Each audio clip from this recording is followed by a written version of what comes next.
Pai, dá ao culpado arrependimento, dá ao espírito a verdade, a criança o guia, o órfão o pai. Senhor, que a vossa bondade se estenda sobre tudo que criastes. Piedade, Senhor, para aqueles que vós não conhecem, esperança para aqueles que sofrem. Que a vossa bondade permita os espíritos consoladores derramarem por toda parte a paz, a esperança e a fé. Deus, um raio, uma faísca de vosso amor pode abrasar a terra. Deixar-nos beber nas fontes dessa bondade fecunda e infinita. Todas as lágrimas secarão, todas as dores se acalmarão, um só coração, um só sentimento subirá até vós.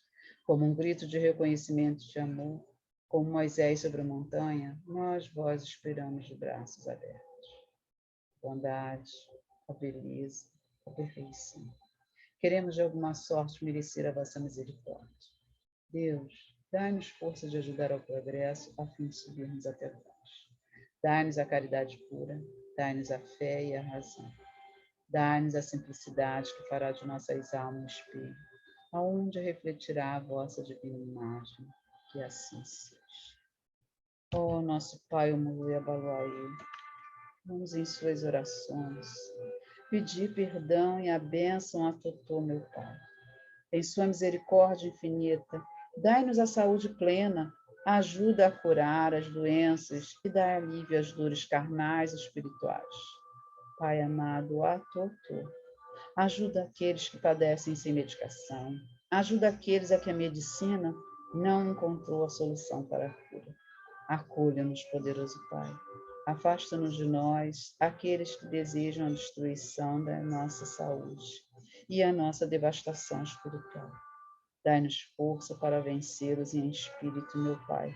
Mantenha-nos, Senhor, fortes e firmes nos caminhos difíceis e sinuosos que são os caminhos da vida terrena. Que assim seja.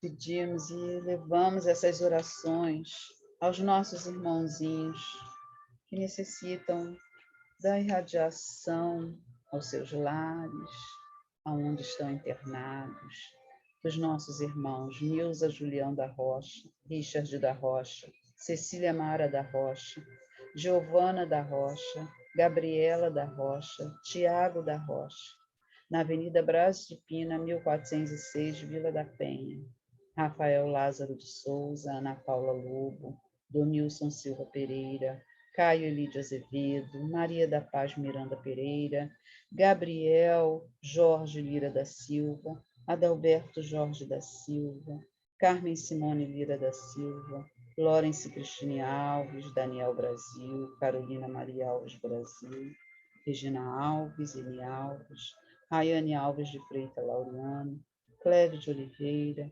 Cátia Regina Lira, Maria Regina Lira, Carlos Alberto de Souza Batista, Ana Carolina Silva Pinto, Severino Soares da Silva, Robson Nunes de Oliveira, Ana Paula Guiar de Oliveira, nossa irmãzinha que está muito gripada, Luísa Fulânia Guiar de Oliveira, Gustavo Odária Guiar de Oliveira, Cecília Guiar de Souza, que residem na Rua Sibéria 147, Bangu, José Carlos Rocha Linhares, Ricardo Afonso de Sá, Selmi Vicente Ferreira, Ana Beatriz de Sá Almeida, Isabela de Almeida Constantino, que residem na Rua Coronel Moreira César, 126, 1502, Icaraí, Niterói.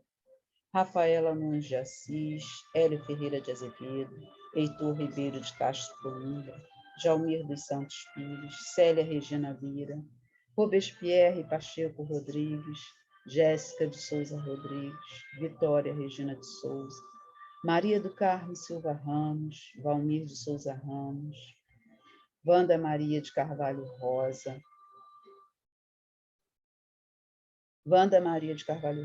Maria Eduarda de Andrade Rodrigues, Raquel Carvalho Guedes Gonçalves, Fábio Isidoro Monteiro, Aline Carulli, João Chavinhos, Thalia Alves Marvão, Roberto Marvão, Damásia Maria Barbosa Pereira, Matheus Henrique Lira e Silva, Neides Nunes Barradas, Paulo Muniz, Solange Alves da Cruz, Mariana Alves Marrom, Maria Antônia Soledade, Tertuliano Soledade Vilar, Jurema Severino de Araújo, Arlindo Francisco Gonçalves, Vera Lúcia Neto da Silva Nunes, Alzira Helena Lira, Isa Carla Chagas Pinheiro, Cideia Batista Gonçalves, Valéria de Barros Pereira, Maria Rita Rodrigues Medina, Sueli Freitas de Pinho, José Luiz Guimarães, Ana Maria Silva Guimarães, Isa Cristina Batalha de Andrade, Maria Flor de Andrade dos Reis, Ian de Jesus Alves, Laudelina da Costa Ribeiro, na rua Comandante Júlio de Moura, 61, 201, Bloco 2, Cristiano Carvalho, João Moreira, Fernanda da Silva Nogueira, Leonardo Araújo, Carlos Araújo, Luciano Araújo, Daiana Esteves Cardoso Araújo, Jonas Esteves, Ângelo Rodrigues, Emanuel de Jesus Alves, Nayara Tayana Nunes Viana Agra, Tiago César dos Reis Silva, Bianca Marinho de Melo, Klinger de Melo, Sabrina Silva de Sá de Andrade, Borges, Francisca de Oliveira Abraão, na Avenida Monsenhor Félix, 799, Irajá. Gilberto dos Reis Smith, Rosa Maria Jerônimo, Mateus Soares Mendes, Érica Felicidade Maciel Rosa, Isaac Mendes, Elizabeth Felicidade, Magno Maciel, Fabiano Jerônimo, Gilberto da Cruz Ferreira Júnior, Gladys da Silva da Cruz, Érica Cândido, Rodrigo da Silva Brito, Isabela Paz de Araújo Carvalho, Zagleide Brandão Paz, Arthur Paz de Araújo Carvalho, Henrique Paz de Araújo Carvalho, Ana Carolina de Luz de Oliveira, Bruna Souto Oliveira, Maria de Fátima de Barros Pereira, César Roberto de Castro Henrique, Maria José Vaz Emílio, Jair Neto Silva, Júlia de Campos Lima, Idalci da Cunha Toledo, José Bitar Filho, Cleide, residente na Avenida Monsenhor Félix, 1077, Bloco 18, apartamento 302, Giovana Leite dos Santos, Karen Veiga dos Santos, Caio dos Santos Vitalino, Maria da Glória Veiga dos Santos, Maria de Socorro Vilar Rodrigues, Francisco Carlos de Oliveira Abraão, Maria Valdez Vera da Silva, Inês da Silva Barbosa, Ângela Mateus de Oliveira, Áurea Reis da Silva, Valdemira Oliveira de Sá, Sandra de Carmo Oliveira Rangel, Sueli Oliveira Rangel, Iracema Formigueira, Sebastião Cândido da Silva Filho, Claudeci Lopes Pinheiro, que residem na Rua Mande, 244, Fundos Irajá, Simone Fontinelli dos Santos, Rodrigo Ramos Lima, em São Gonçalo, Jamerson Martins dos Santos, Luciana Oliveira dos Santos, Marcelo Gomes, reside na comunidade do Amorim, Mandinhos, Paulo Garrido, Samuel Alves, Andréia de Barros Severino, Geusa Teixeira das Neves, Rúbia Consuelo Pereira Nazário, Luiz Augusto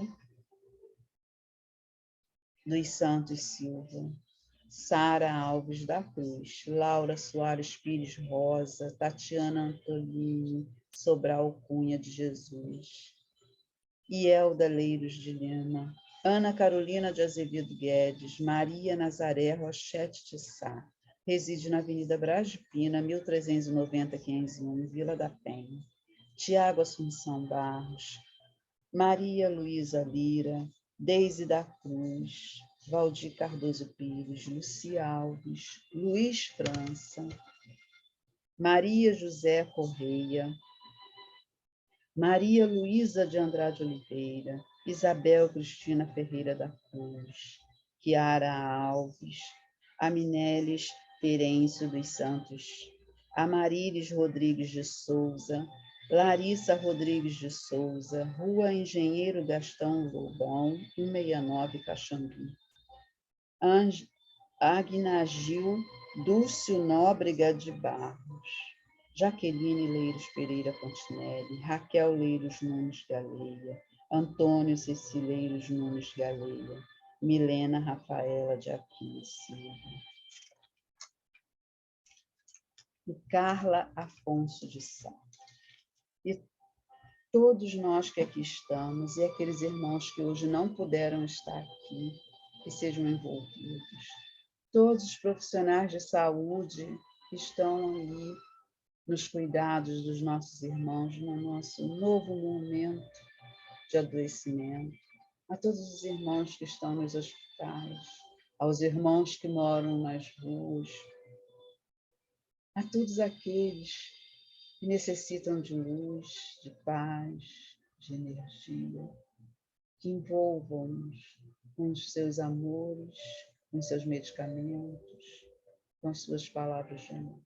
Pedimos neste momento a doutor Bezerra de Menezes e toda a sua falange que depositem em nossas águas os seus bálsamos medicamentosos, todos os seus medicamentos necessários da espiritualidade, que possam nos envolver, nos curar, nos tratar, materialmente e espiritualmente.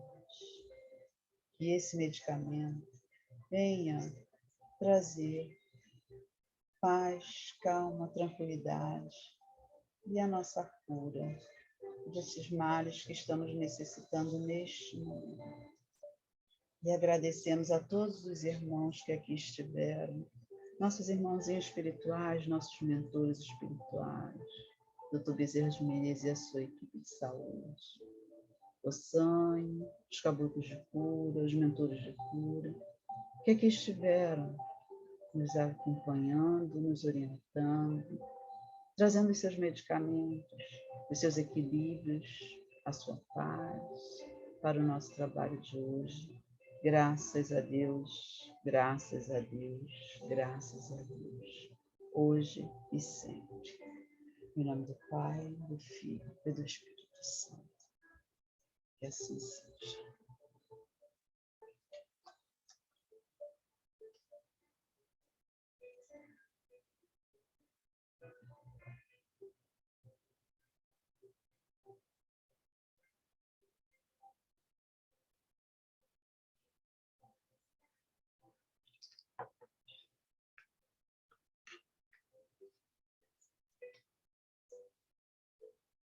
Graças a Deus, né? Conseguimos uma parte do nosso trabalho de hoje, né? As nossas orações, aos nossos irmãos necessitados, aos nossos irmãozinhos que estão aqui presentes, né? Também são necessitados dessas palavras, dessas irradiações de amor, né? Para que eles possam melhorar sua caminhada espiritual. E agora vamos, né, ao nosso estudo do nosso querido Aruanda, né? Aruanda, do nosso querido irmão Robson Pinheiro, que foi ditada pelo nosso espírito amigo Ângelo Inácio. Hoje nós temos Sandra e Valdir nos ajudando na leitura. Agora, esses próximos capítulos são bem grandes, né? Então, a gente vai dividir por 2 irmãos e depois a gente vai dividir os próximos capítulos. Como da última vez, a gente tivemos algumas intercorrências no entrar, né? Eu tive uma intercorrência também para poder iniciar o nosso trabalho, e aí deixamos para fazer a leitura do capítulo 10 hoje. Tá? E temos aí a voz de Sandra e Valdir, quem vai começar no nosso mesmo esquema. A gente para em algum momento, né? Faz uma discussãozinha, né? Alguns apontamentos, esclarecimentos. Se no meio da leitura alguém tiver algum pedido de esclarecimento, só levanta a mão e pede para a gente ver o esclarecimento. Sueli quer falar? Abre o microfone. Abre o microfone.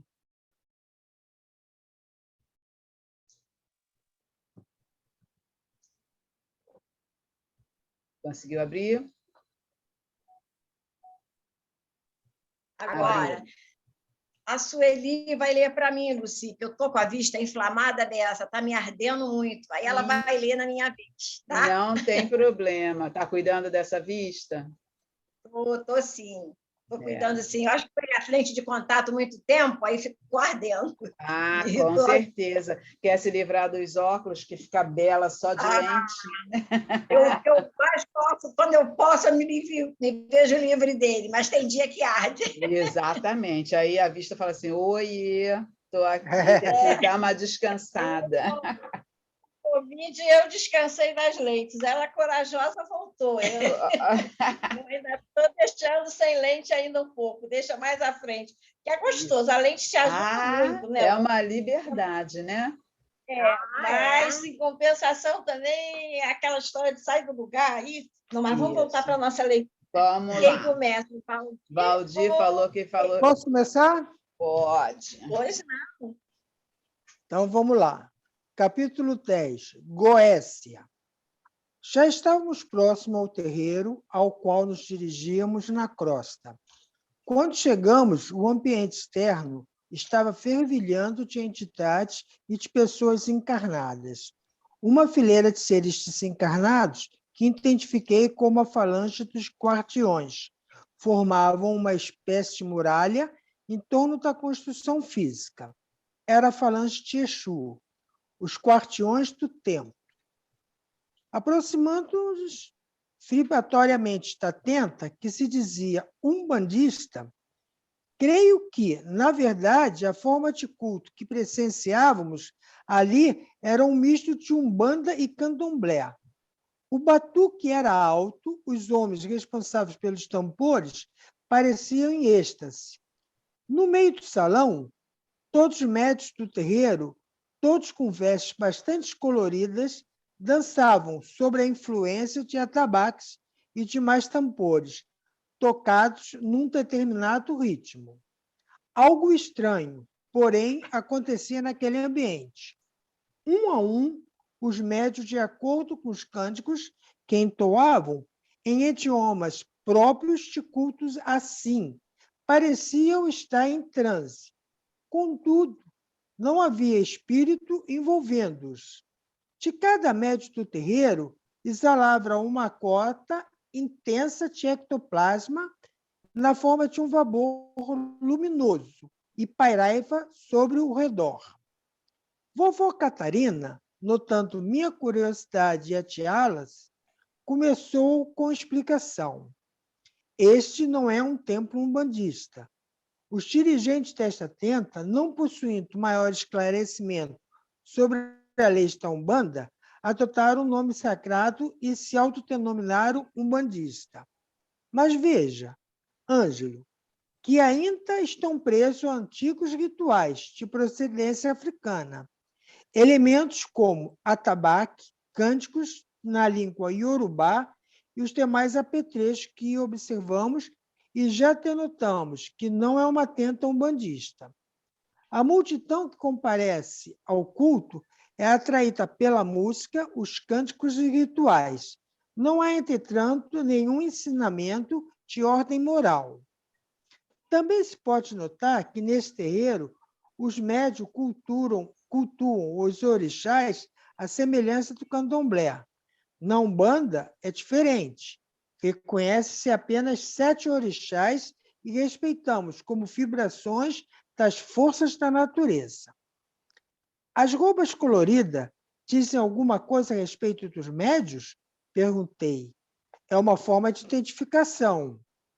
Neste tipo de culto, cada cor representa um orixá, de acordo com o sistema de crença dos nossos irmãos do candomblé.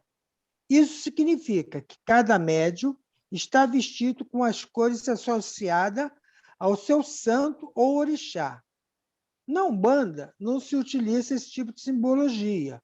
Os médios umbandistas usam roupa branca como característica de simplicidade e não entoam cânticos de rituais em idiomas que não o português, abolindo, inclusive, o uso de atabaque.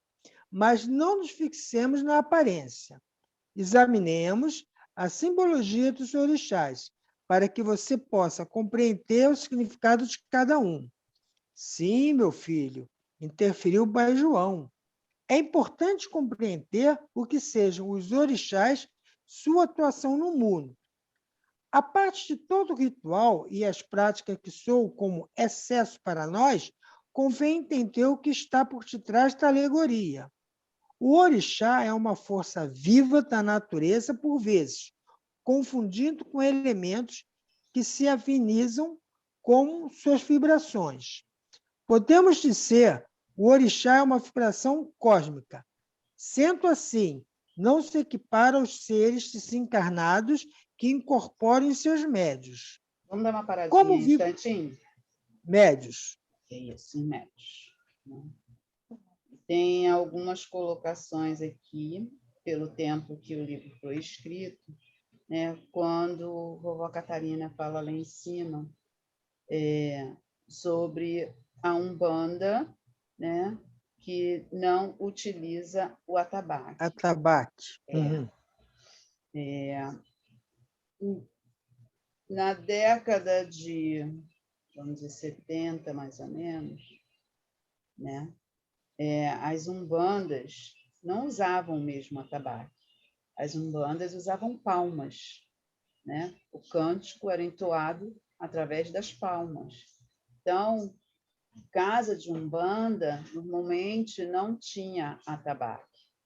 Como foram tendo várias raízes e ramificações da umbanda, né, como é a nossa casa, seus 7, né, eu comecei numa umbanda que não tinha atabaque.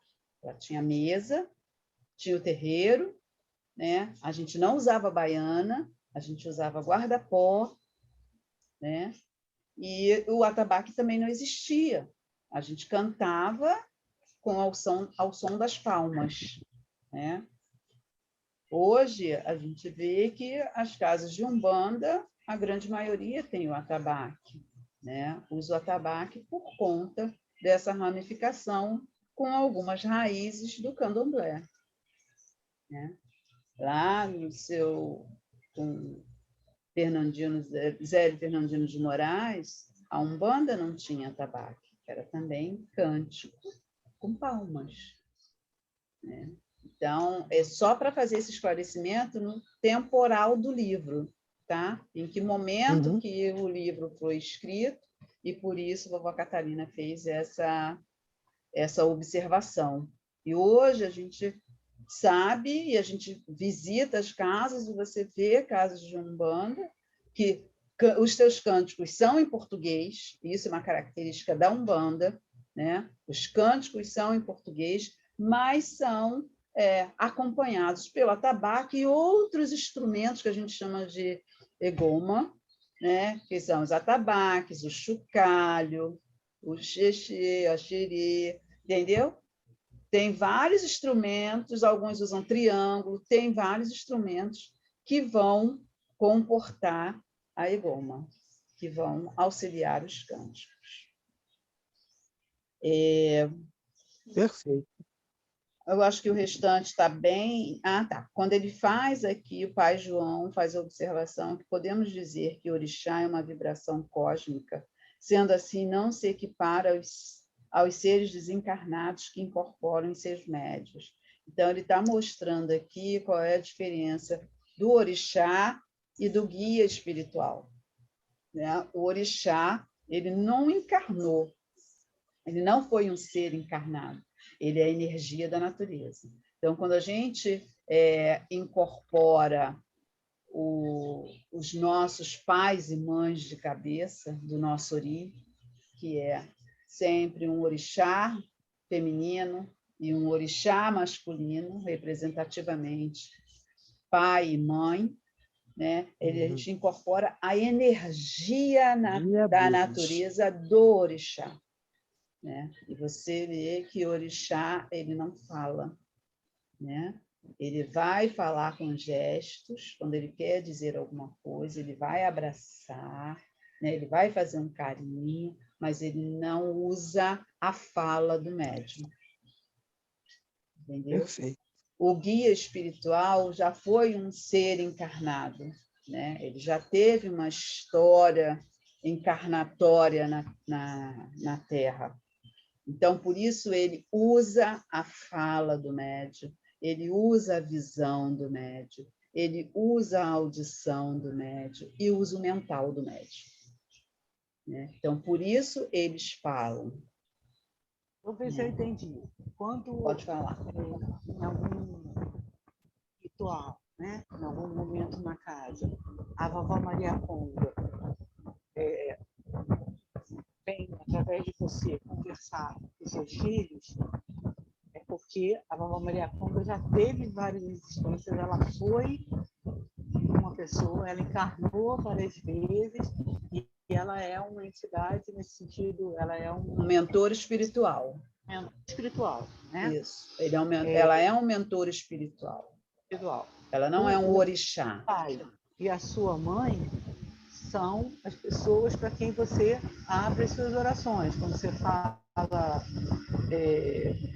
adutor, você chama sempre Obaluaê, Omulu, Oxum, Inhaçã, Nanã, Emanjá. Né? Pede a eles a energia para ter uma cerimônia boa, né? Com boa energia, que traga o bem, mas não são eles que vêm, né?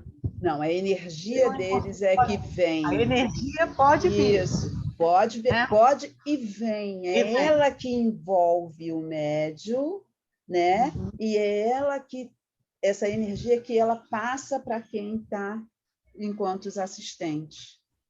Entendeu? Então, é aquela vibração energética, se a gente está falando de Iemanjá do mar, onde ela vai captar todas as energias densas e vai levar com ela para as ondas do mar, né? Ela não faz consulta para os médios, os orixás não consultam, né? Eles distribuem as suas energias. O orixá é aquele que nos escolhe para...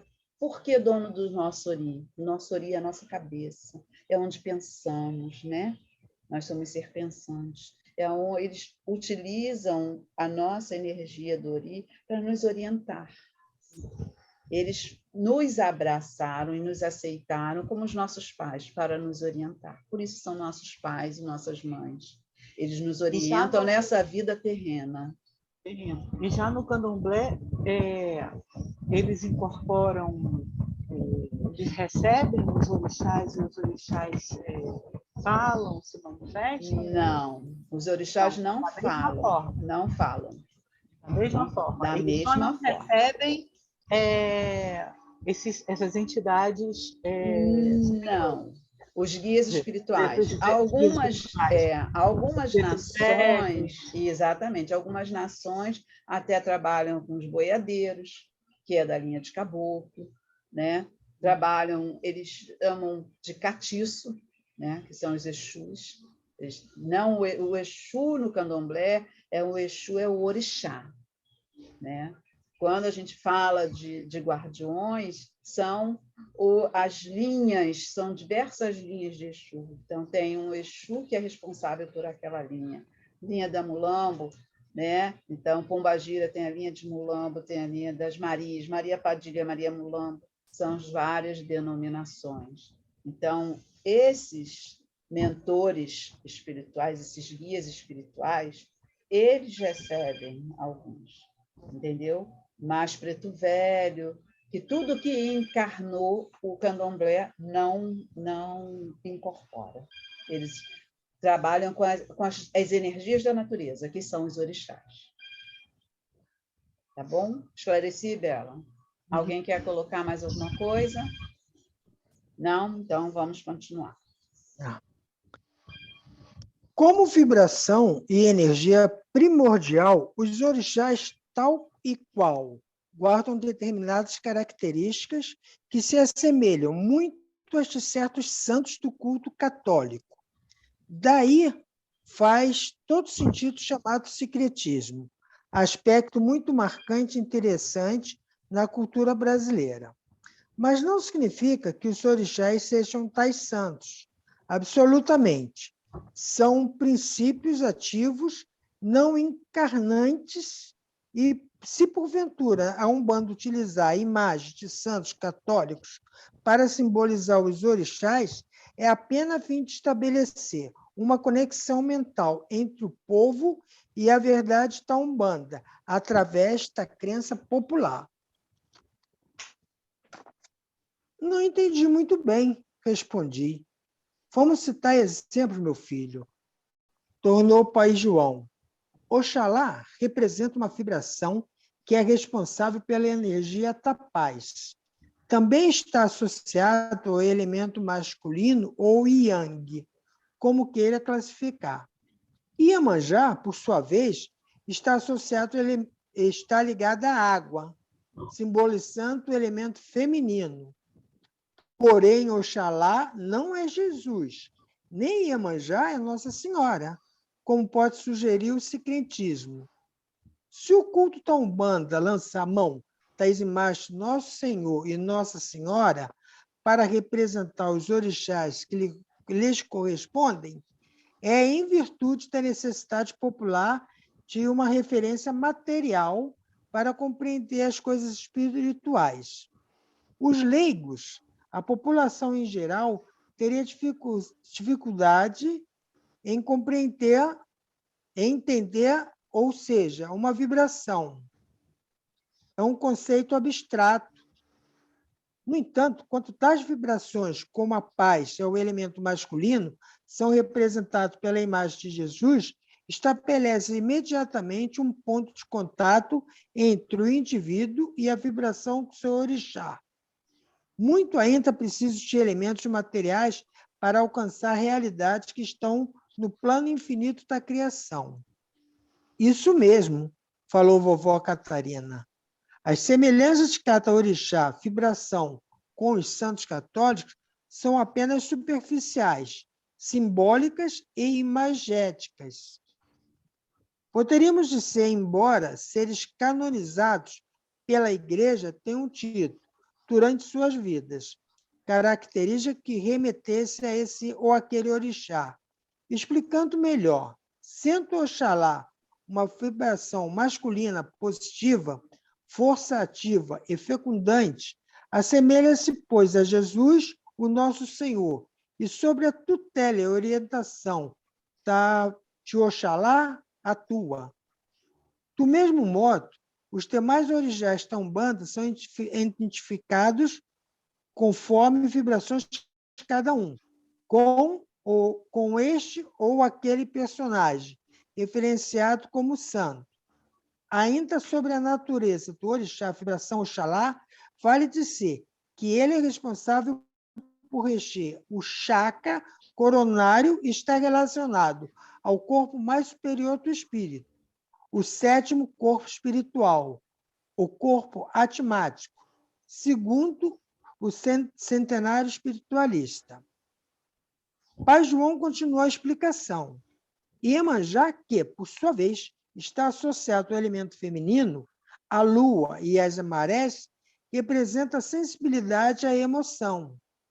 A vibração de Iemanjá está intimamente ligada ao chakra frontal e ao corpo búdico, devido à função e às características dessa estrutura.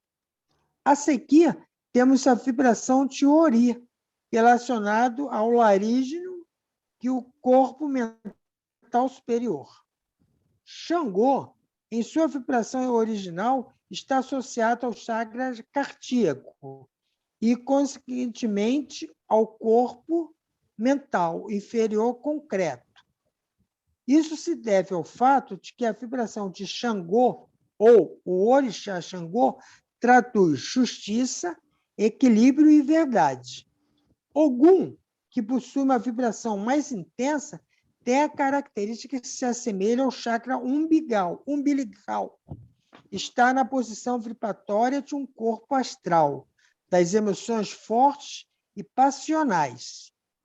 Já o Oxóssi, ligado à natureza e à floresta, às curas e às forças brânicas, relaciona-se ao chakra esplênico, e que, desse modo, ao tubo etérico, que é de harmonizador de energia esta áurea.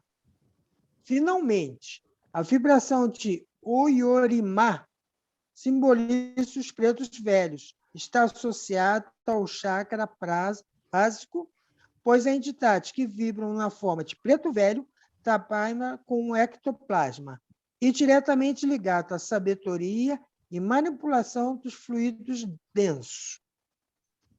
Então, é correto afirmar que os orixás não são seres que um dia estiverem encarnados.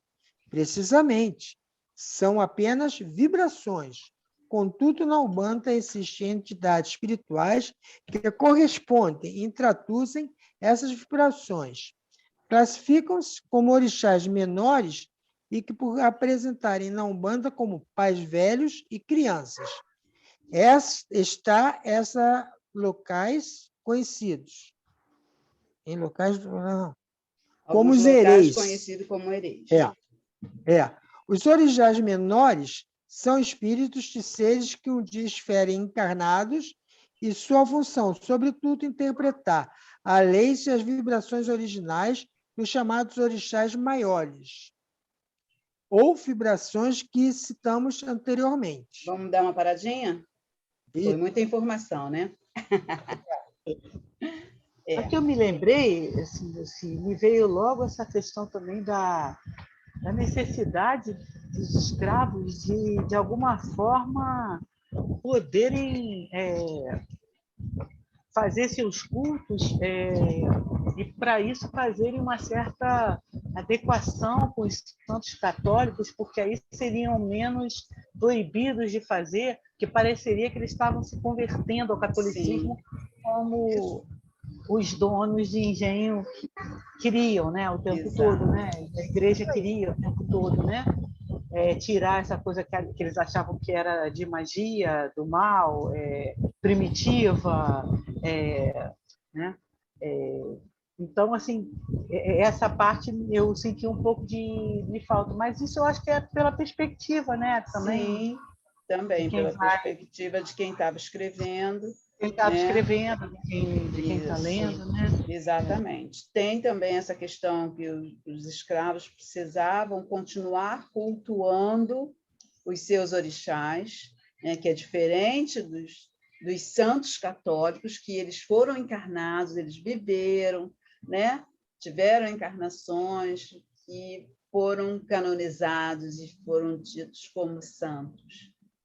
E diante dessa vivência encarnatória, né, essa associação veio buscando a aproximação com as energias de cada orixá, né? A gente sabe que Oiá, em Assã, ela é dona dos ventos, né?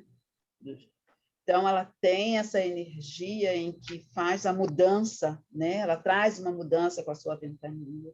E Santa Bárbara foi uma santa que foi morta na fogueira pela Inquisição, porque ela estava buscando e se colocando contra a Igreja Católica em relação a como lidava com a sociedade.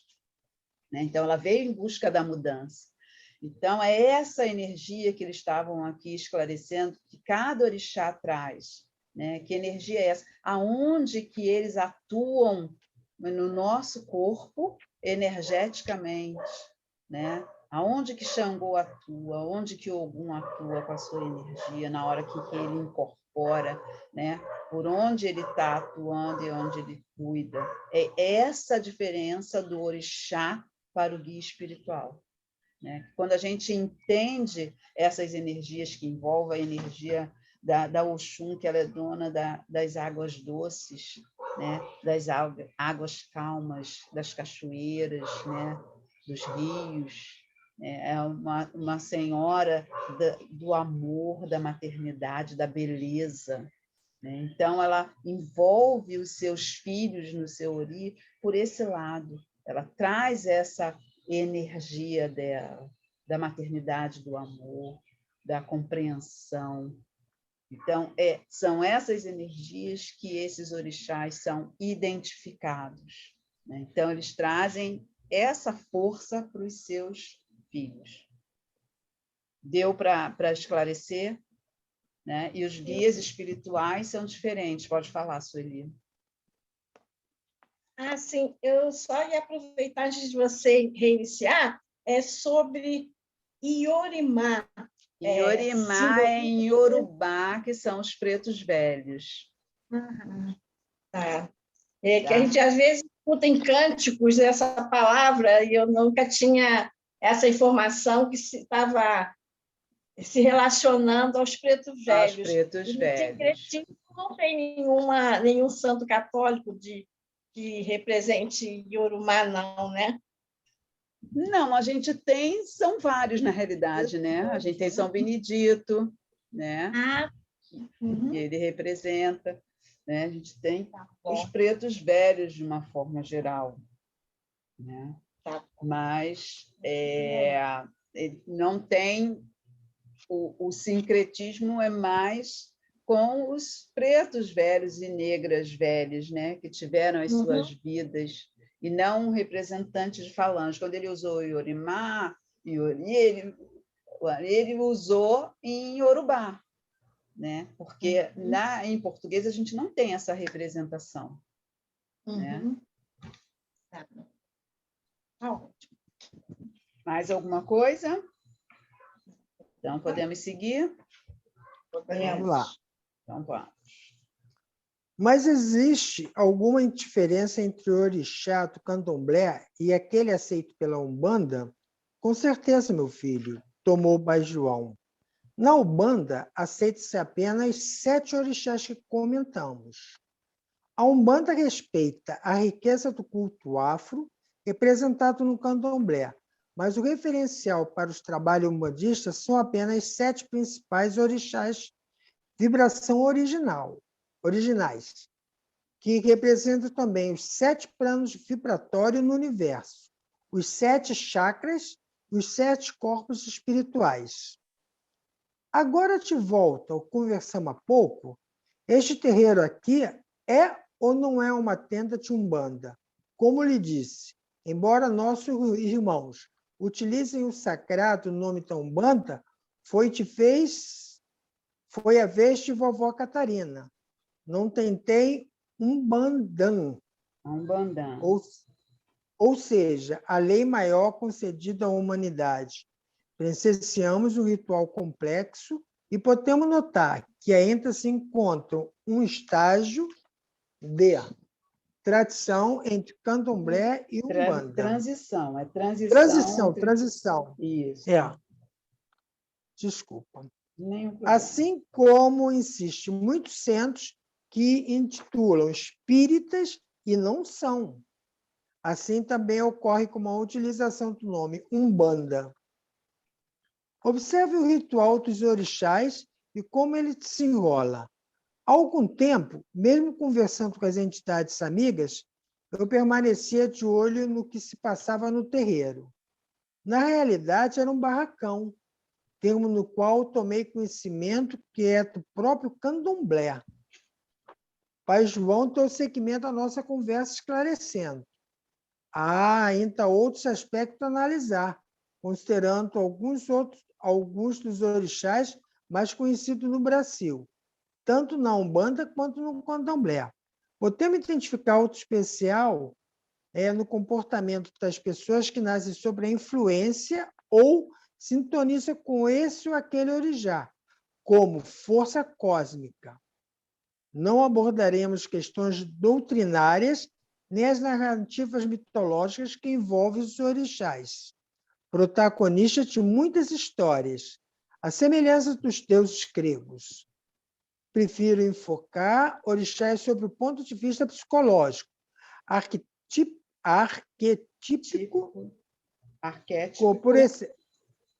Como exemplo, o arquétipo de Ogum é outras pessoas energéticas, às vezes briquentas, impulsivas. Persegue seus objetivos sem se encorajar facilmente. Nos momentos difíceis, triunfam onde qualquer outro teria abandonado o combate e perdido todas as esperanças. Os filhos de Ogum, como se costuma dizer, são indivíduos de humor mutável e transitam com naturalidade de furiosos acessos de raiva e os mais tranquilos comportamentos, ao mais tranquilo comportamento. Finalmente, Ogum é arquétipo das pessoas impetuosas e arrogantes, que tente melindrar os outros por certas faltas de descrição. Quanto ao quem lhe presta serviço, francos e sinceros são francos e sinceros ao extremo. Não pensam duas vezes antes de se expressar, mesmo sob risco de ofender as pessoas com as quais relacionam o devido à sua extrema franqueza. Neste ponto, pareciam-me infinitas possibilidades de interpretação do conhecimento dos orixás, tamanha complexidade da cultura ligada a eles. Examinemos Oxóssi, prosseguiu o pai João, irmão de Ogum na mitologia, e arquétipo de Oxóssi é bem diverso. Representa as pessoas espertas, rápidas, donas de notável agilidade, sempre em alerta em movimento.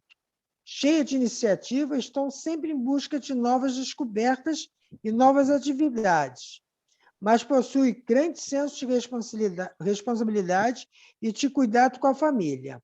Podemos citar também o tipo psicológico de Xangô,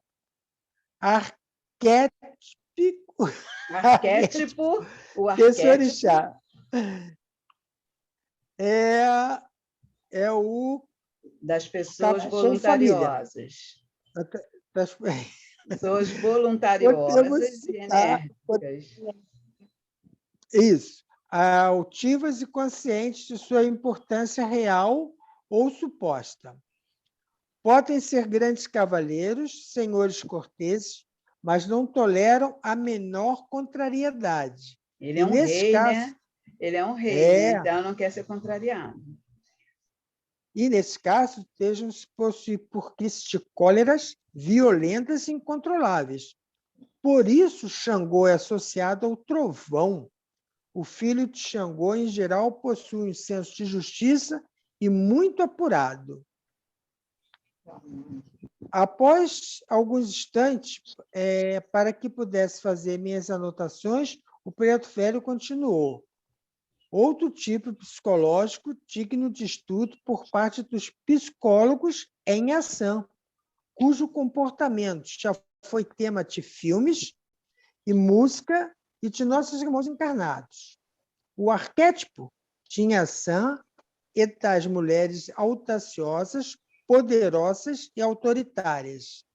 Indivíduos que podem ser fiéis, de lealdade absoluta em certas circunstâncias, mas que, em outro momento, quando contrariadas, seus projetos e empreendimentos deixam se levar à manifestação da mais extrema cólera. São mulheres de temperamento sensual, voluptuoso e que pode levá-las a múltiplas, frequentes aventuras amorosas extraconjugais, sem reservas de decências, fato que não as impede de continuar muito ciumentas com seus maridos, por elas mesmas enganados, né? Por outro lado, a Oxum, orixá do amor, tem um comportamento emocional e social tanto quanto tipo físico e bem distinto. O arquétipo de Oxum é das mulheres graciosas, com paixão pelas joias, perfumes, vestimentas claras. É o tipo das mulheres que são símbolos de charme e beleza, também voluptuosas e sensuais, porém mais reservadas e refinadas que estes tipos psicológicos de ação. a outro arquétipo associado à figura feminina. Um orixá muito conhecido pelo Brasil afora é Iemanjá, representativo pela polaridade feminina por excelência. As filhas de Iemanjá costumam ser voluntariosas, fortes, rigorosas, protetoras e, algumas vezes, impetuosas e arrogantes. Fáceis de respeitar e são justas, mas não bastante formais. Têm o hábito de pôr à prova as amizades que lhes são devotadas, mas preocupam-se muito com os outros. São sérias. Existe outro orixá cultuado no candomblé, que também é muito conhecido. Falo de Omulu. Este outro orixá não, Omulu. No sincretismo. E no sincretismo corresponde ao Omulu das pessoas com tendência masoquistas que gostam de exibir seu sofrimento e tristezas, dos quais tiram satisfação íntima, de tanto mórbidas, podem atingir situações materiais invejáveis, como rejeitar um belo dia, todas essas vantagens, alegando certos escrúpulos imaginários. Vivem a sofrer por problemas que jamais ocorrerão. E a personalidade arquétipa do Oxalá, qual é? Oxalá sincretizado é reprocura de Jesus, e é um orixá que merece ser pesquisado em sua manifestação psicológica. O arquétipo de Oxalá é das pessoas calmas e dignas de confianças, respeitáveis e reservadas, dotadas de força de vontade e quebrantável, que nada pode abalar. Modificam seus planos de projeto para não ferir a suscetibilidade alheia e respeito das convicções pessoais e dos argumentos racionais. Todavia, sabem aceitar, sem reclamar, os resultados amargos, muitas vezes decorrentes. À medida que Pai João explicava sua visão psicológica no panteão dos deuses e orixás, meu entendimento se dilatava. Sinceramente, jamais havia pensado que um culto dos orixás pudesse ser visto sob ótica da psicologia. Esta vibração era algo novo para mim. Na verdade, a partir desse momento, passei a reverenciar com mais profundidade a sabedoria dos preto velho que nos acompanhavam. São verdadeiros psicológicos espirituais, disfarçados na aparência simples do negro escravo, conhecedores de sofrimento humano, aliam sua sabedoria no conhecimento ancestral. No caso do Pai João, há também experiência suficiente para a profunda interpretação psicológica no conteúdo místico de culto aos orixás. Por algum tempo, fiquei tão imerso na explicação do preto velho que quase me abstraí do ambiente, observando a dança dos médios daquele terreiro. As pessoas dançavam sob a influência dos tambores. Algumas carregavam bacias de barro com apetrecho do culto, enquanto outros vinham logo atrás, segurando velas, animais sacrificados e garrafas de bebidas. Depois de ouvir as explicações psicológicas do espírito João Kobu, aquele que presenciava na forma extrema o culto parecia destoar do conhecimento transmitido pelo preto velho. Observava agora a parte material visível aos olhos dos encarnados, em grande parte das vezes. Seu sentido oculto, real, permanecia ignorado por aqueles próprios que praticam esses rituais. As tais bacias chamadas alguidares, conforme me indicara Wallace, portavam todos os conteúdos do material. Simultaneamente, possuíam muitos valores simbólicos. Transportados sob palmas em cânticos, os fiéis levavam as oferendas para serem entregues às entidades que cultuavam. Notando minha curiosidade, Vovó Catarina esclareceu. O que você vê nesse alquitrate de barro é um condensador energético, concentrador energético.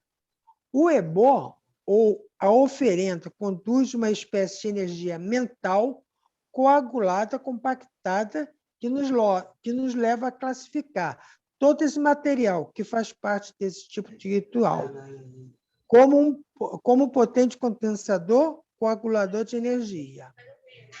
Quanto responsável pelo culto que ali se entrega tal oferenda, canalizando suas energias mentais para que se acumule nos apetrechos ritualísticos, imediatamente forma-se no astral uma contraparte etérica do objeto. É nesse contraparte ou duplicata astral que subsiste todo o conteúdo energético etérico do chamado ebó, feitiço da oferenda. Observamos agora, observamos o outro barracão que ocorrerá. Vamos dar uma paradinha? É, parada aqui, que ela começa daqui, que aqui já é outro. Isso, vamos dar uma paradinha, até porque assim, é um capítulo grande, com muita informação. Eu acho interessante a gente deixar para o próximo encontro, para a gente poder dar uma esclarecida. Senão fica com muita informação e a gente acaba não digerindo, né? Então, vovó Catarina e pai João vieram, né, falando dos arquétipos,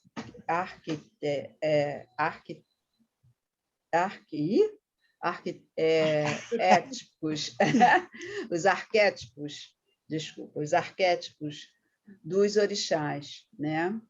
Como eles, a energia que eles se portam, como eles se portam no candomblé, né? Porque existe as lendas dos orixás, né? Os orixás tiveram suas vidas, tiveram os seus relacionamentos, né? Todos os orixás não nasceram por nascer, né? A mãe de todos os orixás é Iemanjá, com Oxalá, né? Então, ela deu origem aos orixás, né, do candomblé. E os casamentos e as relações entre os orixás foram nascendo os outros orixás. As qualidades de Ansan, as qualidades de Iemanjá, Ogum Edé, né, que foram os casamentos. O Xangô teve duas esposas, Oxum e Ansan, né, duas mulheres fortes, né? Então, foi isso que o pai João e a vovó Catarina veio trazendo, né? Quais são as personalidades desses orixás que venham imprimidos nos seus filhos, né? Então, quando somos filhos, os nossos oris são orientados pelos orixás, a gente traz imprimido, a grande maioria traz imprimido essas personalidades desses orixás dentro das suas lendas, né? Nhansan foi uma grande guerreira, né? E era uma guerreira que ela lutava por aquilo que ela queria, né? Ela não deixava para depois, ela desejava aquilo e ela ia lá e ia procurar, ia em busca até conseguir o que quer, né? De uma forma bem, vamos dizer assim, uma mulher empoderada. Nhansan era uma deusa empoderada. Já Oxum, ela também, como todos dizem, a filha de Oxum, ela é doce, né? Ela é calma, ela é tranquila, mas é uma mulher empoderada, né? Ela envolve através da sua beleza, do seu saber, da sua sabedoria. Ela também sabe exatamente o que quer, vai em busca da forma que quer, do que quer, mas dentro da sua personalidade, né? Assim como Ogum, assim como Xangô, assim como Oxóssi está nas matas, né? Ele é o vigia das matas, ele é o dono das matas, ele sabe aonde ele pode ir, como ir, andava na noite, né? Muitas vezes por dentro da mata, lidava com os animais. Então, todos esses arquétipos desses orixás, a gente traz enquanto filhos deles, né? Então, é isso que eles vieram mostrando, que parte dessa personalidade desses orixás que esses filhos trazem. Foi isso que ele veio esclarecendo, tanto a vovó Catarina como o pai João. Deixa eu ver, tem uma outra coisa aqui. Vocês querem levantar alguma coisa mais? Bela está com várias interrogações. Abre seu microfone. Não, mas aí, com o que você já me explicou, aí eu vou reler e vou pegando. Não é nada que precise agora parar, não. É que essa coisa de juntar com os santos é tão... Assim, tão Abstrata?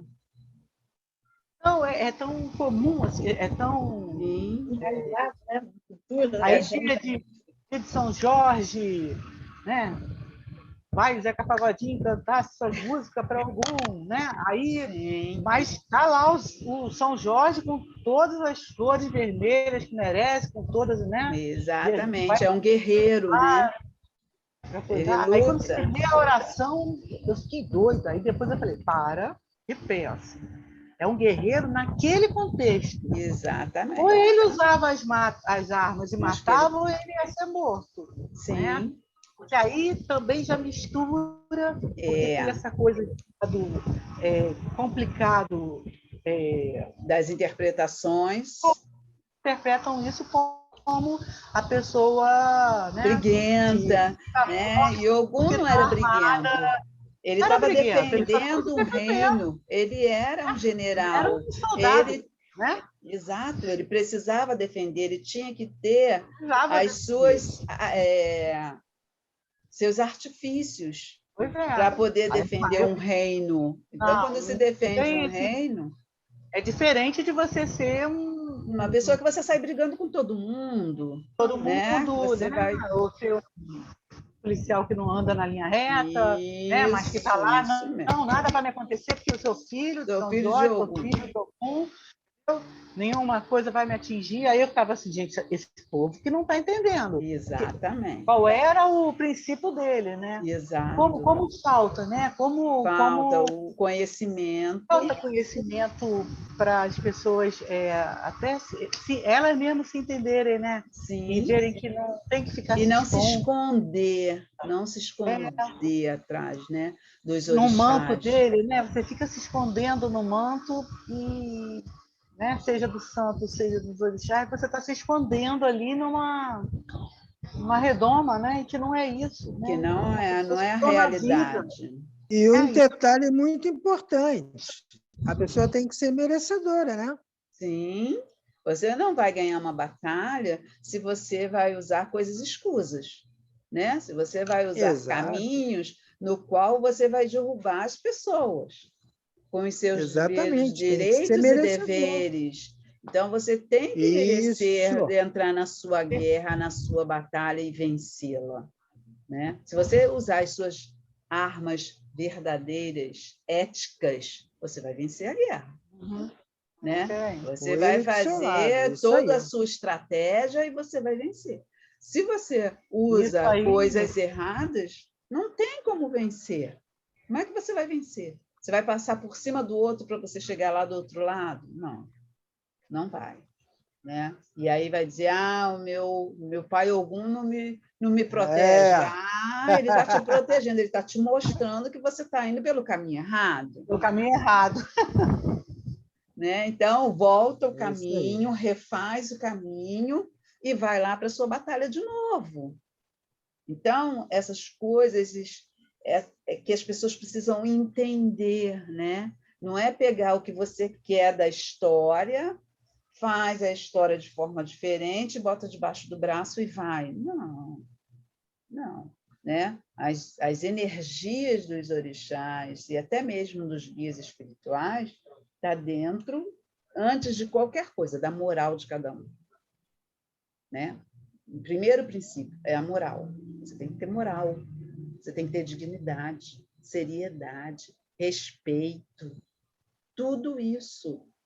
Então, é isso que eles estão mostrando aqui. Quais são essas energias que esses orixás têm, que traz para a gente, enquanto filho dele, do Ori, né? E como a gente vai utilizar isso na nossa vida encarnatória. É isso que as pessoas precisam entender. E quando diz assim, a minha mãe, eu falo assim, minha mãe Oxum, me ajuda, me proteja, porque eu preciso da sua orientação, da sua força, de sua guia. Me mostre. Mas eu tenho que fazer dentro da lei dela, da ética dela, da moral dela, né? Não é mudar isso.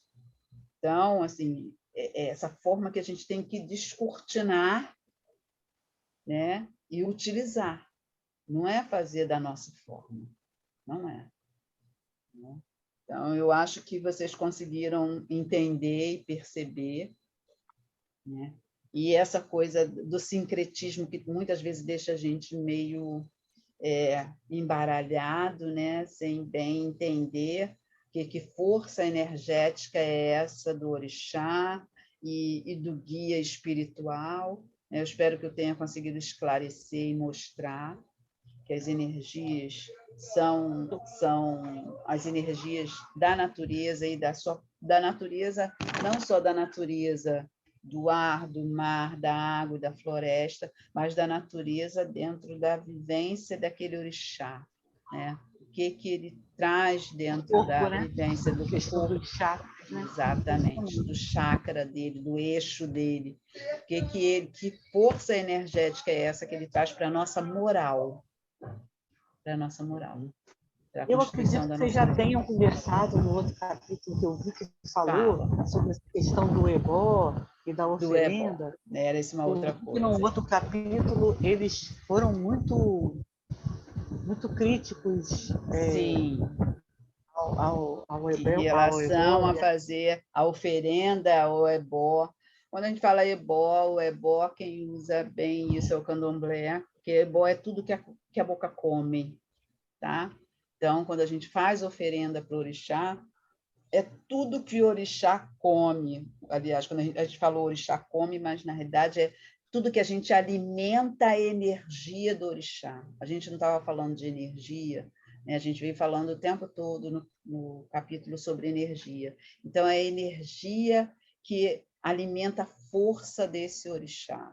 Então, cada orixá tem um alimento que o fortalece energeticamente, né? Dentro da força da natureza onde ele vive, do mar, né? O Iemanjá, a gente oferece um manjar para ela com coco, leite e coco, né? Que isso vai fortalecer os filhos, né? Aquela energia coco, o manjar representa as ondas do mar, aquela espuma do mar.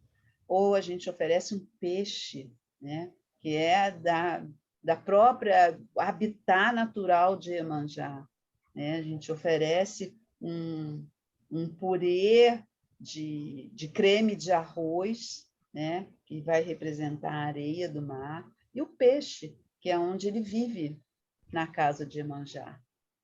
Então, isso são os ebós, que são as oferendas que a gente oferta para os orixás, né? Oxum, ela come, né?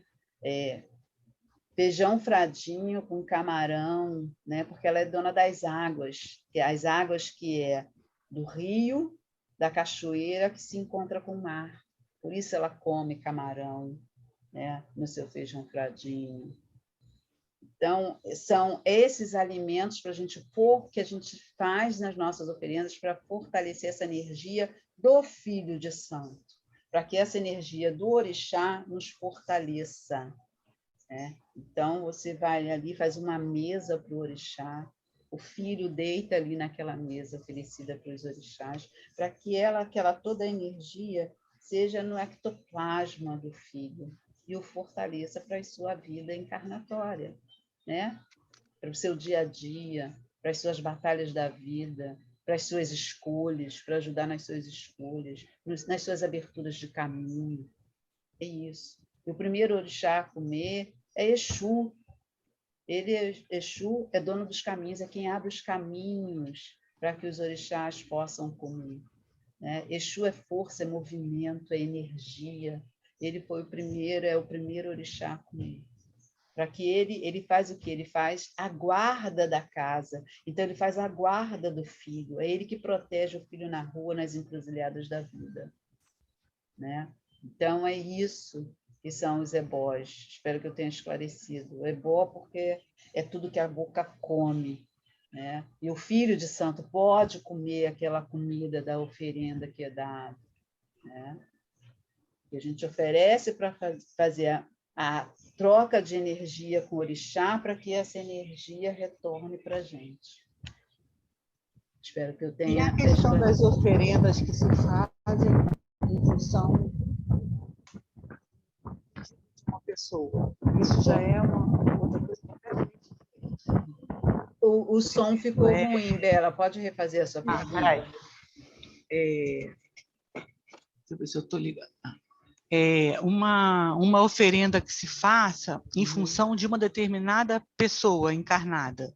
Por exemplo, eu tenho uma amiga que me diz, né, que ela, por ter sido já ser filha de santo, afastada, mas que ela voltou porque ela queria me ajudar a abrir os meus caminhos naquele momento depois do nascimento da Isabela.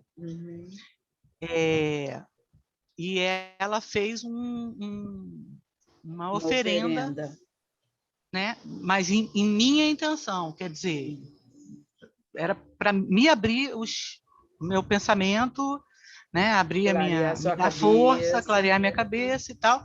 E ela teve que fazer num determinado lugar, assim, assado.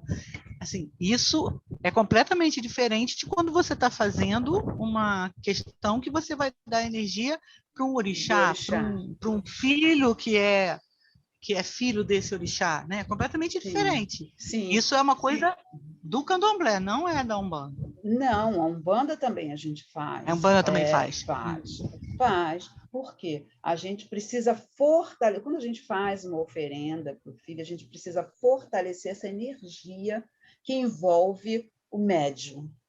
Né? Então, naquele momento, você estava fragilizada e ela precisava te fortalecer para aquele novo momento que você ia viver. Né? O nascimento da sua filha, né? O relacionamento, tudo que envolvia o nascimento da sua filha. Então, ela fez uma oferenda a algum orixá que pudesse, naquele momento, te centralizar e te fortalecer para que você caminhasse bem nesse novo caminho. Entendeu? Então, todas as oferendas que a gente faz é uma oferenda para nos fortalecer, nos livrar de alguma coisa, nos proteger de algo. Nunca fazemos oferenda para fazer mal para alguém. Porque tudo que a gente faz volta.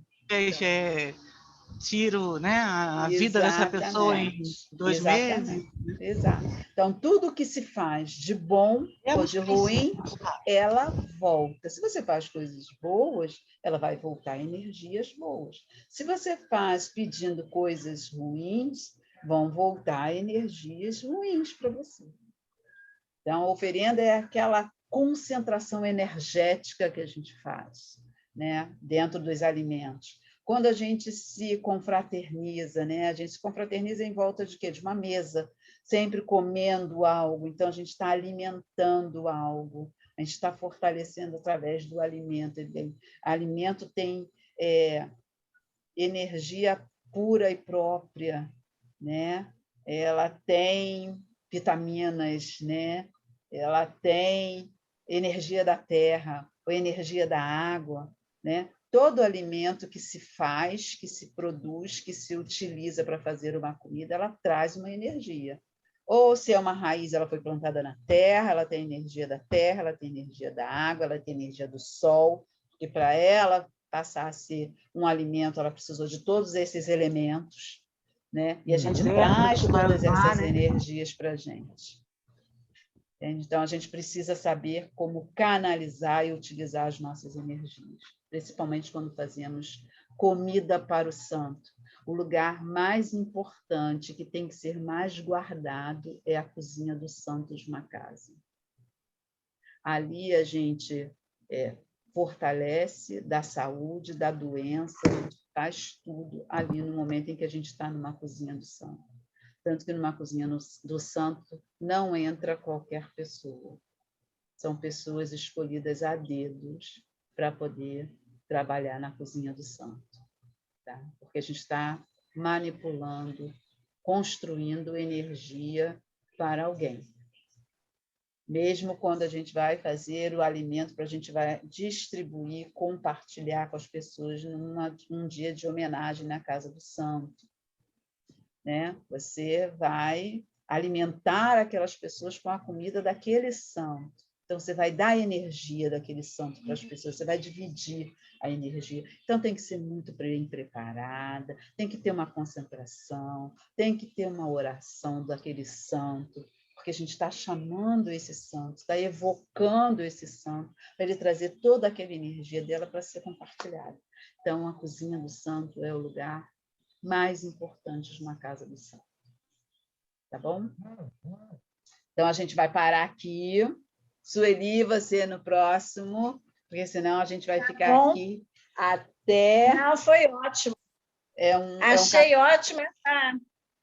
Achei ótimo essa parada. Conforme nós estávamos lendo aqui, estudando, né, Sandra?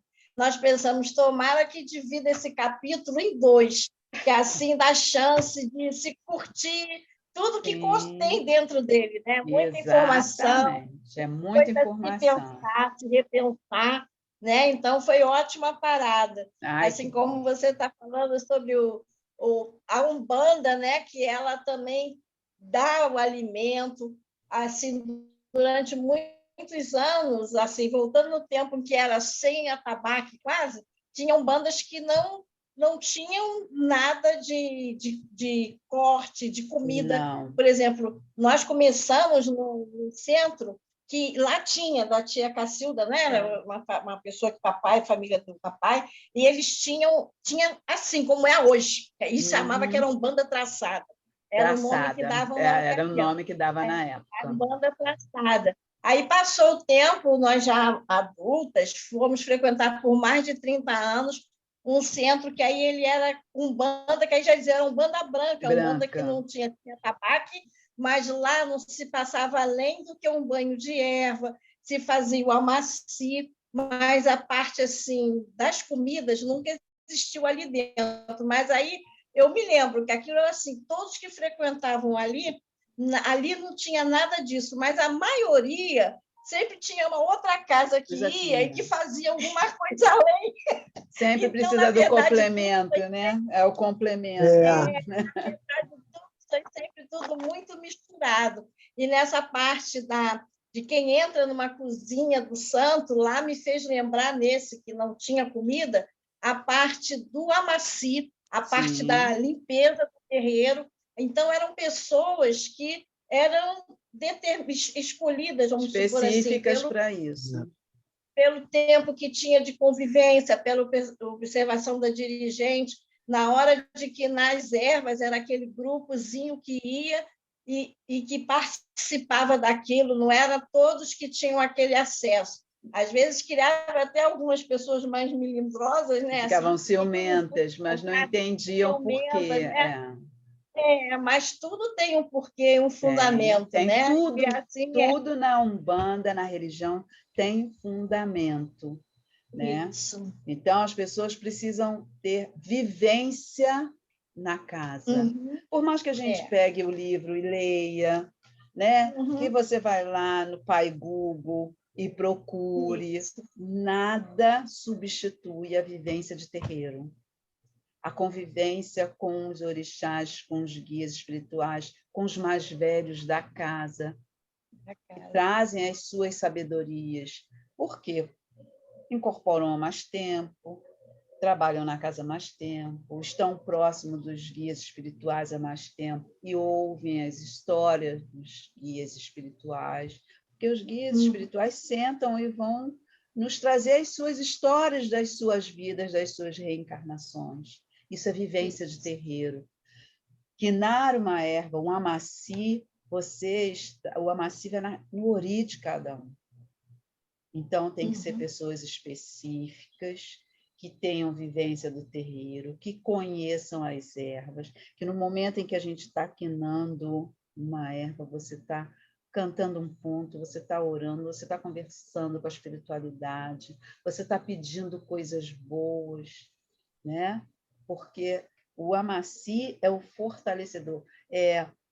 Quando o candomblé chama a menga, que é o sangue do animal, né? A nossa menga é o banho de erva de amaci. Esse é o sangue, né? É o sangue vegetal, é a energia pura da terra, do verde, do sol, da lua. A gente junta tudo ali no amaci. A gente pega todas as energias da natureza e traz para o amaci. Então, não pode ser qualquer pessoa. Uma pessoa que chegou ontem, anteontem, ou às vezes está até 20 anos dentro da casa, mas ela não estuda, ela não participa dos aprendizados dentro da casa, ela não vivencia, ela chega no momento de trocar a roupa que vai começar a gira e não participa da vida coletiva da casa, do axé, da família espiritual. Então é isso. Por isso que não pode ser todo mundo. E as pessoas se sentem melindradas, mas ela não quer viver a vida familiar espiritual. Então, como é que você faz um bolo que a sua mãe fazia se você nunca aprendeu com ela? Não é? As nossas receitas de família. Não adianta saber a receita. Pois não adianta falar a receita, você tem que ver fazer. Você tem que ver fazer, você tem que fazer, você tem que quebrar o ovo e botar lá, você tem que pegar aquela erva. Que erva é essa? Não, essa erva não é essa. Né? O momento que a gente colhe a erva, em que momento que se colhe, como se lava, né? Que águas que vão ali para a gente poder fazer o amaci, tudo isso. Então, isso a gente vivencia no dia a dia do terreiro.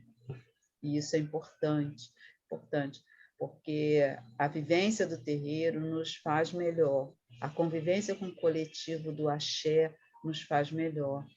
Né? Se a gente não convive, a gente não aprende, a gente não cria laço. Não cria laço. Começar limpando o cuspidor.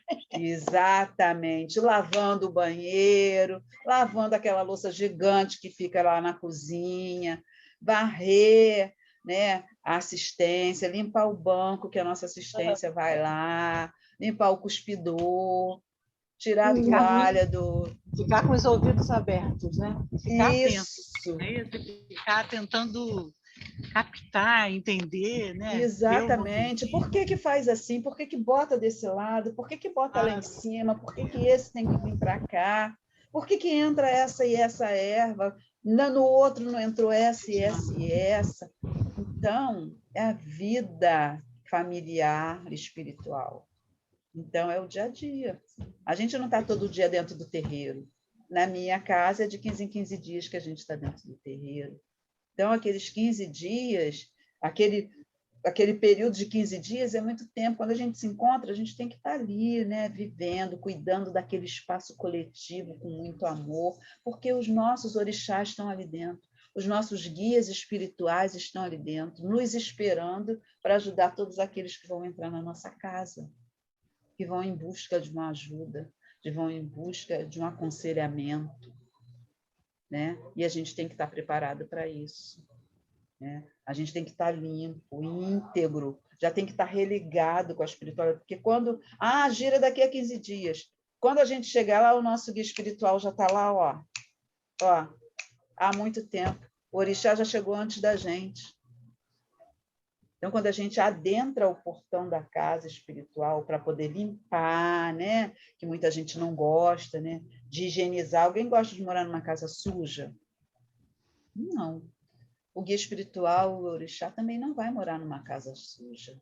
Ele tem que estar numa energia limpa, né? Límpida, vibrante, exuberante, que nos dê prazer de estar ali, que nos dê leveza, para que a gente possa ter essa troca, né, com o guia espiritual e aprender e captar as energias densas que os nossos assistentes trazem, a gente trabalhar os guias espirituais, a gente poderem trabalhar, remodificar essa energia, mandar as energias densas para onde tem que ir e devolver energias boas. Então é isso, viver no terreiro é isso, né? E que é muito bom, que eu estou morrendo de saudade. Né? Então, é isso que as pessoas precisam aprender, né? Precisam aprender.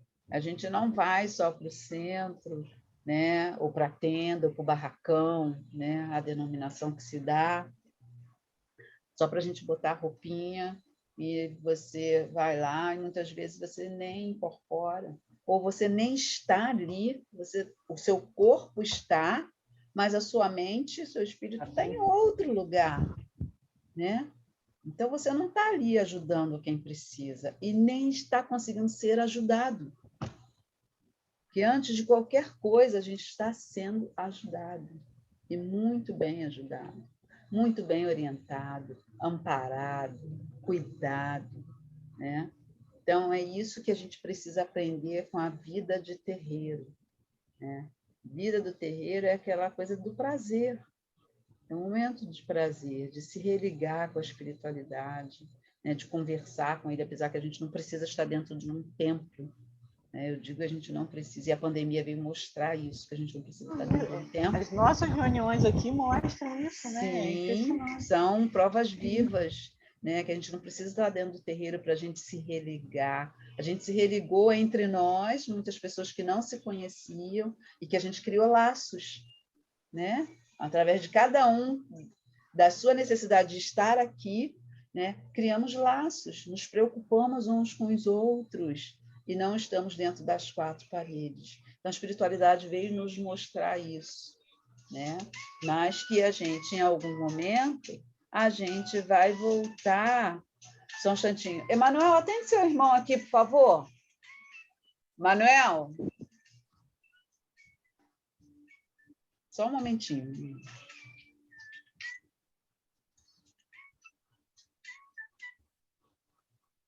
Oi, filho, o que foi? Alô? Meu filho, eu estou ainda na reunião. Espera aí que eu vou chamar o seu irmão para fazer isso para você, só um momento. Ó, tá na hora de acabar. Bota uma Vai água pro seu cuidar irmão. das crianças, eu vou dar água para as crianças também. Exato. Então, vamos lá. Vai ficando, vai ficando. Ai, que saudade que eu estava, gente. Nossa Senhora. A gente fica com muita saudade mesmo. Então, que vocês tenham uma semana de paz, de luz, de tranquilidade, de muito amor, equilíbrio. A gente continua no próximo. Na próxima segunda, a gente dá continuidade. Os outros capítulos a gente vai dividir assim também, para que a gente possa aproveitar melhor toda a informação que está nos trazendo. Aí eu entro também. Tá bom? Tá. Aí você me Isa, tá bom. Você hoje não falou. Eu estava escutando, né? Estava escutando e estava prestando. Eu tinha só uma fala sobre tudo isso, né? Vale. Na verdade, a primeira vez que eu cheguei no terreiro, eu nem sabia o que era bater cabeça. Pois é. Aí cheguei lá já recebendo tudo, fazendo tudo, e não sabia o que era. Nem sabia o que estava acontecendo, né? Não sabia. Tem uma história bem interessante com isso. E tem isso, tem essa coisa do estudo, mas muitas vezes também tem essa coisa de que vai acontecendo e você nem sabe como, né? Sim, também. Tipo, vem que vem, você vai trabalhando, você vai indo e Sim. não tem uma explicação clara sobre isso. Mas, ao mesmo tempo, o dirigente precisa... Não, o estudo é importante. Não digo nem do estudo, não, dessa vivência mesmo, do acontecer, as coisas vão acontecendo. Mas o que me traz a consciência de que é tão absurdamente incoerente na nossa visão carnal é que quando eu cheguei no terreiro e tudo, e que eu recebi tudo, e que eu... Quando terminou, a menina falou, vai lá, bate a cabeça. Eu falei, o que é isso? O que é bater a cabeça? Eu não sabia nada. Eu não sabia nada. Então, assim, existem pessoas que vão se desenvolvendo lá e existem pessoas também que chegam lá e nem sabem por quê. Então, assim, é muito é muito inacreditável, muito ainda não dá para a gente, com essa visão de mundo, né, terreno, entender tudo. Mas o estudo é a evolução de tudo, óbvio, Sim, claro, sim. E né? mesmo toda essa experiência sua que você está falando, eu ainda digo que assim, o dirigente tem que ter isso, claro, Não né? E tem, mas o mostrar que e eu pegar quero assim, vem aqui que eu vou te ensinar. Quando aprende. você chega, assim, você vai chegar, o ritual é esse, você vai fazer isso, que tenha alguém do lado daquele aspirante que chegou, que seja É, mais velho, e que vem aqui, eu vou ficar é. responsável por você. Porque nem sempre a mãe de santo ou o pai de santo ele vai poder fazer isso, mas ele pode eleger alguém mais velho É, que vai sim, te claro. apadrinhar naquele momento, vai te acolher É, e vai te orientar. Porque quando a gente chega na casa do santo, é tudo muito novo, tudo é novo. O que vai acontecer é, comigo? A primeira pergunta, né? A gente faz, o que vai acontecer? E as coisas vão acontecendo e você fica sem saber, como se estivesse dentro de um barril que vão rolando assim, e quando você sai, é. nossa, quanta coisa aconteceu. E precisa ser Uhum. acolhido. O filho, quando chega na casa, ele precisa ser acolhido, ele precisa ser É verdade, é orientado, fato. porque a gente não é autodidata, né? Ah, Quando a sim, gente claro. chega, a gente não é autodidata. Você vai aprender, que nem a criança chega no Agora, jardim de assim, infância, ele vai ser agora, apresentado, né, aquele existe uma espaço. coisa interessante que eu tenho feito muitos estudos, mas é por isso até que às vezes não venho à reunião, porque eu estou em outro estudo, mas tudo é muito interligado, quanto aos arquétipos, quanto aos chakras, que é a Sim, interligação com o desenvolvimento ligado a Cristo mesmo, né? Essa sim. coisa Mas do, nós somos do a cristianismo. Umbanda é uma É, religião totalmente, cristã. é. É uma Não, religião sim, mas cristã. eu digo assim, só tem uma visão de mundo, cada um com as questões, mas tudo é interligado, é muito mais complexo que É. tudo que tem de terreno, a gente não está pronto para tudo isso. Não, não Lá está em cima é mesmo. muita coisa, É muita coisa por é tanta demais. coisa, é Vai tanta ser várias coisa. reencarnações para a gente poder Não, entender. a gente aqui embaixo não dá conta, é só É, quando sai desse corpo que chega lá. Mas tem uma coisa exatamente. importante, às 6 horas, todos os dias às 6 horas eu faço a oração do Evangelho, orientado pelo MAP também, e aí eu estava com a minha mãe na mesa. Ela não sabe nada, que ela está com demência, Sim. uma série de coisas que ela não está muito nesse mundo, não. Eu que falo para ela, mãe, desce, tu ainda está na Terra, Aterriza. desce para o corpo, organiza seu corpo, você está aqui e tal. Aí tudo bem. Então, 6 horas a gente entra em oração, olha só. Aí põe a aguinha, como a gente faz aqui, né? Uhum. Aí tem o acompanhamento do evangelho e tudo. Aí ela falou assim para mim, do nada, mãe, estou na mesa, ela falou assim, e olha, minha filha, eu vou te dizer, vem um moço aqui, tá botando um remédio dentro dessa água, eu estou Olha. vendo. Mãe? Ela, olha, minha filha, eu não estou maluca, eu estou vendo. Eu falei, eu acredito. E está Ela não tendo sabe. mesmo. Isso, não, mas Porque ela ela não é mais sabia do esquema. sensível. É, ela é Não, mais mas ela não sensível, sabia né? do esquema, ela não sabia, porque ela não está nesse mundo completamente, entendeu? Sim. Mas eu Aí digo quando em entra na termos mesa de oração, de sensibilidade, por conta claro, dela isso que eu estar estou com a falando, quer dizer, demência. É. ela está com a demência. Aqui na Terra, ela não está pronta para tudo, mas a parte espiritual dela conseguiu captar, conseguiu ver. Ela, Sim. você não vai acreditar, minha filha, mas estão colocando remédio aqui. É uma pessoa assim, assim. Eu falei, tá bom. Aí eu concordei muito naturalmente. Ela falou, não estou maluca, não. Eu falei, eu sei. Nós estamos no momento da senhora ver as coisas, mãe. E sim, Aí eu exatamente. falo Ela assim, ai, tem ela essa percebeu. prazerosa oportunidade. Aí ela falou assim também, e tem mais gente aqui nessa mesa. Eu falei, eu sei, mãe, tem mais gente. Chega. A minha neta falou, para, vó, eu vou sair daqui. Mas é dessa forma Mas é isso que eu mesmo. estou falando, essa questão tão tênue entre a parte terrestre e a Espiritual. espiritualidade. E alguém que não está no mundo, que não sabe mais nada, no mundo terreno, né? Mas que Que a ela parte do consegue espírito ainda está estar conectada. presente, É, conectadíssimo, e dá a por isso que eu possibilidade de ver as pessoas, né? isso, De eu ver os dou, espíritos que estão ali, quem está isso, ali cuidando dela, né? Porque estão ela cuidando fala, dela, ela precisa desse é. cuidado, Aí ela né? estava na reunião e falou assim, eu queria, poxa, eu vou ficar aqui toda a vida. Ela falou assim, eu vou ficar aqui toda a vida, mas nunca que o Ronaldo vai telefonar para saber onde eu estou, que é meu padrasto que já morreu. Aí eu boto consciência nela, falei, mãe, o Ronaldo já morreu, a gente está fazendo oração. Quer que eu coloque o nome dele na oração? Ela, então coloca. Quer dizer, Ela em algum momento ela se desliga, né? Ela não pega ela o não fio tem. da meada. E aí, ao mesmo tempo, na hora da oração, o espírito dela consegue visualizar tudo que está acontecendo na mesa.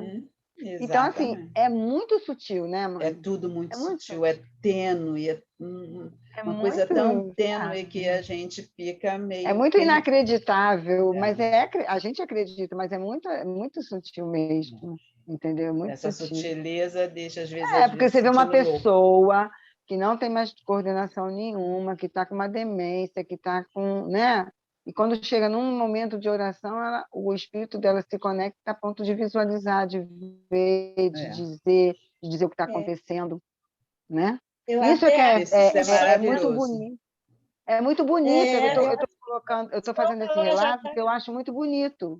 Mas é mesmo. Entendeu? Não, mas não é? Eu acho que em função dela estar já tão desligada, né? Eu acho que em função dela já estar assim, desligada do mundo material, nesse momento, a espiritualidade dela veio como a das crianças que dizem que veio. Exatamente. Eu vejo de outra forma. Eu vejo de uma forma bem diferente, assim. Eu vejo que, independente da condição física e emocional, ela ainda é um espírito encarnado, como nós. É um espírito bem mais encarnado. Profundo. Só que é bem mais profundo. Quando você olha pelo psicológico, como o pai João estava colocando, veio fazendo a descrição psicológica, né? É essa ligação, né? O psique é isso, é tênue a sanidade e a loucura. Aí o que eu estou fazendo nos momentos de oração que eu acompanho todas as 18 horas? Eu estou trazendo a parte física e mental dela para o melhor, para que quando ela vai embora, que não deve, né, não deve estar tão longe, que é natural, que ela não carregue tanto essas questões da materialidade, que é a doença psicológica daqui, né? Sim. Eu acho que a gente está conseguindo, porque ela está visualizando, está colocando, está se posicionando. Ela está envolvida em orações, tem mais gente aqui, pelos irmãos que estão em torno dela, preparando ela para isso. Isso, aí ela se coloca. Mas é isso, e isso é muito bonito de ver, né? Onde você não espera, onde você não dá credibilidade. Agora, outra coisa, ela é muito sutil também, mas só uma fala. Uma vez levei ela para uma reunião de trabalho, mãe, que não tinha condições de deixar ela sozinha. Foi um momento assim absurdo, mas foi para uma reunião. E lá a coordenadora começou a falar. A coordenadora fala e a gente nem entende certas coisas. Teve uma hora que ela falou assim: quem é essa mulher que fala tanto e não resolve nada? Aí a minha amiga, fora do mundo, falando tudo certo. Do mundo, certíssimo. Antenadíssima. Aí a minha amiga fala: tua mãe está com demência, mas fala muito melhor do que nós. A mãe, cala a boca, você é a coordenadora. Ela conseguiu captar tudo aquilo. O coordenador sintetizou assim rapidamente. Mesmo. O coordenador não é assim mesmo, aquele que coordena e não resolve nunca nada. Pois não dá para resolver tudo. Não dá para coordenar. Essa fala para relaxar. Com certeza. Meninos, tchau, meninas. Gente, muito obrigada pelo acolhimento. Boa noite, uma boa semana. Boa semana para todos. Minha mãe Oxum, meu pai Xangô, abençoe cada um de vocês. Salve. Salve. Beijo.